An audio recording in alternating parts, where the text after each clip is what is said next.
இன்றைய தினம் மாண்புமிகு தமிழ்நாடு முதலமைச்சர் அவர்கள் கல்லூரியிலே படிக்கின்ற அரசு கல்லூரியிலே படிக்கின்ற மாணவ மாணவியர்களுக்கு லேப்டாப் வழங்குகிற திட்டத்தை துவக்கி வைக்க உள்ளார்கள். இன்னும் சிறிது நேரத்தில் அந்த விழா துவங்கப்பட உள்ளது. புதுக்கோட்டை மாவட்டத்தில் இருக்கக்கூடிய அரசு கலை அறிவியல் கல்லூரி மற்றும் மருத்துவக் கல்லூரி ஆகியவற்றிலே படிக்கின்ற மாணவ மாணவியர்களுக்கு லேப்டாப் வழங்குகிற திட்டம் இன்று முதல் துவக்கப்படுகிறது.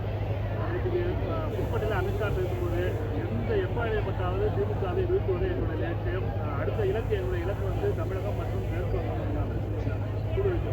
அமித்ஷா மேடைக்கு வர்றதுக்கு ஏன் காலதாமதம் ஆரம்பிச்சு ஆளே வரல. இதில் ஒன்று போதும். அமித்ஷாவுக்கு தமிழ்நாட்டில் இடமில்லை. குஜராத் பருப்பு தமிழ்நாட்டில் வேகாது. தமிழகத்தில் என்ன சொல்றாங்கன்னா பிஜேபி சார்பாக அதிமுக கூட்டணி கிடையாது, கூட்டணி கூட்டம் கிடையாது. பிஜேபிக்கு ஆள் இல்லை, அதை ஒப்புக்கிட்டா சரி. இல்லை, கூட்டணிக்கு ஆள் பிஜேபி கூட்டணி சார்பாக இந்த கூட்டம் நடக்கல, பாஜக சார்பாக கூட்டம் அதிமுக நிர்வாகிகள் வரல அப்படின்னு அவங்க சொல்றாங்க. முதலில் அறிவித்தது எல்லாரும் கலந்துக்குவாங்கன்னு தான். ஆனால் அதற்கு ஒத்த கருத்துக்கள் வராத காரணத்தால் எல்லோரும் கலந்து கொள்ளவில்லை. அதுதான் உண்மை. எனவே அமித்ஷா நினைப்பது தமிழ்நாட்டில் அவர்கள் கூட்டணிக்குள்ளேயும் நடக்காது, வெளியேயும் நடக்காது. இந்தியாவிலே அதிக ஊழல் நடந்த மாநிலமாக தமிழ்நாடு தான். அதான் டெல்லியில் இருந்துக்கிட்டு அமித்ஷா சொல்கிறது தான் நம்ம ஆச்சரியம். ஒன்றிய அரசை பொறுத்த வரைக்கும் ஒரு மாற்றம் வருகின்ற பொழுது என்னென்ன ஊழல்கள் நடந்திருக்கின்றன என்பது உலகத்துக்கு வெளிச்சமாக தெரியப்பட்டது. பேசும்போது ரேஷன் கார்டுக்கு கொடுக்குறாங்க. இந்த ஆட்சியில் வந்து 5 ஆண்டுகளாக 5000 ரூபாய் கொடுத்துருக்காங்க மக்களுக்கு. அதே ஒரு ரேஷன் கார்டுக்கு 2,50,000 ரூபாய் 4,50,000 ரூபாய் கடன் வச்சுருக்காங்க. 2021 2,50,000 ரூபாய் கடன் இருக்குது. 2 லட்சம் ரூபாய் இப்போ வந்து இந்த 4 வருஷத்தில் ஒரு ரேஷன் கார்டுக்கு இதை சுமையை கொடுத்துருக்காங்க. இல்லைங்க, ரேஷன் கார்டுக்கு இன்றைக்கு 3000 ரூபாய் கொடுக்குறோம். இதுவரை தமிழ்நாடு வரலாற்றிலே 2500க்கு மேல் கொடுக்கப்படவில்லை. முதல் முறையாக இந்தியாவிலேயே 3000 ரூபா பொங்கல் பரிசாக இங்கே இருக்கக்கூடிய அனைத்து குடும்ப அட்டைதாரர்களுக்கும் 2,20,00,000 குடும்ப அட்டைதாரர்களுக்கும் வழங்குகிற ஒரே அரசு எங்களுடைய மாண்புமிகு தமிழ்நாடு முதலமைச்சர் தலைவர் தளபதியினுடைய அரசு. 4 வருஷம் கொடுக்காத பொங்கல் தொகுப்பு வந்து இப்போ எலெக்ஷன் வர்றவங்க 3000 கொடுக்குறாங்க. இது வச்சு ஓட்டு வாங்கி வாங்க பண்ணுறாங்க. என்ன பண்ணாங்க? நீங்கள் கேள்வி ஒன்று 3000 ரூபா வாங்கிட்டு ஓட்டு போட்டுருவாங்கன்னு நம்புறீங்களா? பண்ண மாட்டாங்கன்னு சொல்கிறாங்க. அப்புறம் என்ன? எங்களுடைய திட்டங்களை வைத்துத்தான் மக்கள் ஓட்டு போடுவார்கள். எங்களுடைய திட்டங்கள் மக்களை சென்றடைந்து விட்டன. இன்றைக்கு அனைத்து தரப்பும் மகிழ்ச்சியோடு இருக்கக்கூடிய ஒரே மாநிலம் இந்தியாவிலேயே தமிழ்நாடு தான். எடப்பாடி தவிர வேறு யாரும் கிடையாது. எடப்பாடி பழனிசாமி வந்து அதிமுக ஆட்சி அமைக்கிறாரு. அமித்ஷா பேசுறதுக்காக தேசிய முற்போக்கு கூட்டணி ஆட்சி அமைக்கிறாரு. அது அவங்களுக்குள்ளே இருக்கிற கருத்து சண்டை. அதை பற்றி எங்களுக்கு என்ன கவலை? அது உள்நாட்டில் நிற்கும். அவங்களே அடிச்சுட்டு போகட்டும். எங்களை பற்றி கவலை இல்லை. எங்கள் வெற்றி தெளிவாக உள்ளது. நாங்கள் தைரியமாக இருக்கிறோம். எனவே நாங்கள் எதை பற்றியும் கவலைப்பட வேண்டிய அவசியம் கிடையாது. எங்களுக்கு அடுத்தது யார் என்பதுதான் அவர்களுக்குள்ளே போகும். பீகார் உள்ளிட்ட பல்வேறு மாநிலங்களும் மண்ண கவர்ச்சிருக்கோம். அதே போல தமிழகத்தை 2026 மண்ண கவர்ப்போம் அமித்ஷா. இங்கே நாங்கள் அமித்ஷாவை மண்ணை கவுவை. பழைய ஓய்வூதிய திட்டத்துக்கு வந்து இப்போ பல பேர் அரசு ஊழியர்கள்லாம் மாற்று கருத்து தெரிவிச்சிருக்காங்க. எதிர்மறையான கருத்துக்கள் எதிர்மறையான கருத்துக்களே கிடையாது. 2003 அன்றைய அண்ணா திராவிட முன்னேற்ற கழக ஆட்சியிலே இந்த திட்டம் நிறுத்தப்பட்டது. ஆனால் இன்றைக்கு அரசு ஊழியர்கள் அனைத்து தரப்பிலும் மகிழ்ச்சியோடு வரவேற்று ஏற்றுக்கொண்டிருக்கிற திட்டம்தான். அரசின் நிதிநிலை மிக மோசமாக இருக்கிறதே, நமக்கு தருவார்களா தரமாட்டார்களா என்று இருந்த நிலையிலே அவர்களுக்கெல்லாம் அவர்கள் எதிர்பார்க்காத வகையிலே இன்றைக்கு ஓய்வூதிய திட்டத்தை மாண்புமிகு தமிழ்நாடு முதலமைச்சர் அவர்கள் அறிவித்திருப்பது அனைத்து அரசு ஊழியர்களுடைய வயிற்றிலே இன்றைக்கு பால் காய்ச்சியதை போல் இருக்கிறது.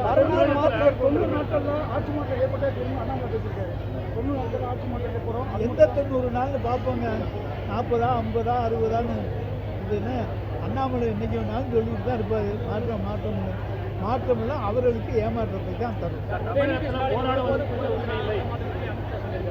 சார், நாங்கள் இப்போ வந்து தலைவர் தளபதி தான் முதலமைச்சர்னு சொல்கிறோம். உதயநிதி ஸ்டாலின் துணை முதலமைச்சர் தான் சொல்கிறோம். நாங்கள் எந்த இடத்துலையும் உதயநிதி ஸ்டாலின் முதலமைச்சர் வாக்களியுங்கள் என்று கேட்கவில்லை. தலைவர் தளபதியினுடைய ஆட்சி தொடர, திராவிட மாடல் ஆட்சி பார்ட் 2 தொடர, தலைவர் தளபதியினுடைய கரங்களை வலுப்படுத்த எங்களுக்கு உதயசூரியனுக்கு வாக்களியுங்கள் என்று கேட்போமே தவிர உதயநிதி ஸ்டாலினை இப்போது நாங்கள் முன்னிறுத்தவில்லை. இந்த தேர்தல் பணிக்காக இன்றைக்கு அவர் சுழற்று பணியாற்றிக் கொண்டிருக்கிறார்.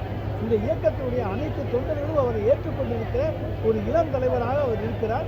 எதிர்காலத்தில் அவர் இந்த கட்சிக்கு தலைவராக வருவார். உள்துறை அமைச்சராக இருக்குது பேசும்போது அதிமுக திமுக அமைச்சர்கள் வந்து தற்போது வந்து கருப்பு பணத்தை வெள்ளையாக்கி கொண்டிருக்கிறார்கள்.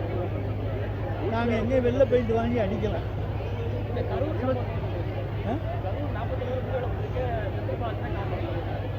அது வந்து அமித்ஷாவுடைய கண்டுபிடிப்பு. ஏன்னா அவர் என்ன சொல்கிறார்,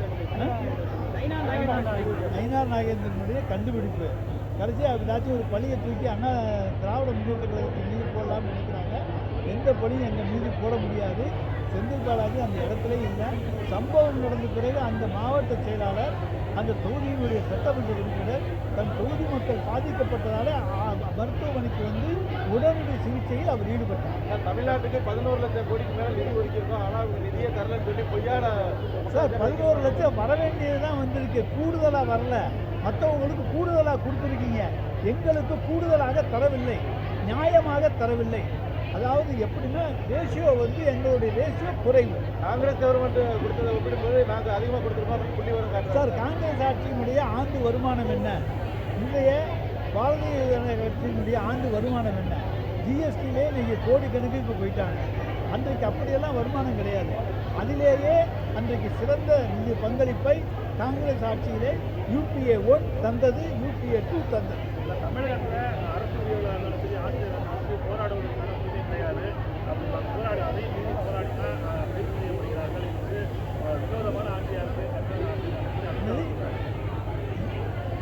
என்ன சொல்றீங்க? போராடுவதற்கு உரிமை இல்லாத அரசு சார், எல்லாருக்கும் போராட்டம் நடத்துறதுக்கு உரிமை இருக்கு. அரசு ஊழியர்கள், ஜாக்டோ ஜியோ ஊழியர்கள் போராட்டம் நடத்தினார்கள். 6ஆம் தேதி போராட்டம் அறிவித்தார்கள். அதற்குள் தீர்வு காணப்பட்டு விட்டது. அவ்வளவுதான். யாரை போராட வேண்டாம்னு சொல்லிட்டு இருக்கோம்? போராட ஒழுங்காக அனுமதி கேட்டால் அவர்களுக்கெல்லாம் போராட அனுமதி கொடுக்கிறோம். அதில் தவறுகள் இருந்தால் நடவடிக்கை எடுக்கிறோம். வெட்ட வெளிச்சமாக இருக்கு. காங்கிரஸ் வந்து திமுக கூட்டணி வெளியேற முயற்சி எடப்பாடி சொல்லியிருக்காங்க. சார், எடப்பாடி பகல் கனவு கண்டுக்கிட்டே இருப்பார். இன்னைக்கு எடப்பாடியை பாஜகவே முதலமைச்சர்னு ஒத்துக்கிறார். அப்புறம் எப்படி அவர் வந்து சொல்லுவார்? எங்கள் கூட்டணி சரியாக தான் இருக்குது. செல்வ பெருந்தகை வந்து தகுந்த காரணங்களை, சில விளக்கங்களை அன்றைக்கு அந்த நடைப்பயணத்துக்காக சொல்லிவிட்டு சென்றிருக்கிறார். எனவே எங்கள் கூட்டணியிலே தலைவர், எங்களுடைய தளபதி, அவரோடு அனைத்து கூட்டணி கட்சி தலைவர்களும் நல்ல நட்பில் இருக்கிறார்கள். எனவே இது உடைக்க முடியாத, அசைக்க முடியாத கூட்டணி. சார், அவங்க கருத்து சார், ஒவ்வொரு கட்சியில் 1000 பேர் கருத்து சொல்லுவாங்க. தலைமை என்ன கருத்து, தலைவருடைய கருத்து என்ன, அதைத்தான் பார்க்கணும். தலைமை என்ன சொல்லுது? தலைமை வந்து எங்கள்கிட்ட வந்து பேச்சுவார்த்தைக்கு வர்றாங்க. தலைமையினுடைய கருத்து தான் கருத்து. ஜோதிமணியுடைய கருத்தோ மாணிக்கத்தாவுடைய கருத்தோ கருத்தல்ல. அதெல்லாம் நாங்கள் ஊரில் போகிறவங்க பேசுறதெல்லாம் நாங்கள் ஏற்றுக்கிட்டு போகணுங்கிற தேவையாட்டு ஜோதிமணியை தூக்கி சுமந்தவர்கள் திராவிட முன்னேற்ற கழகத்தினர் தான்.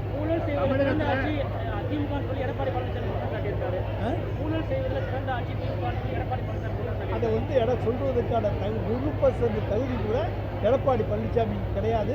அவர்தான் 1ஆம் நம்பர் ஊழல் மன்னன்.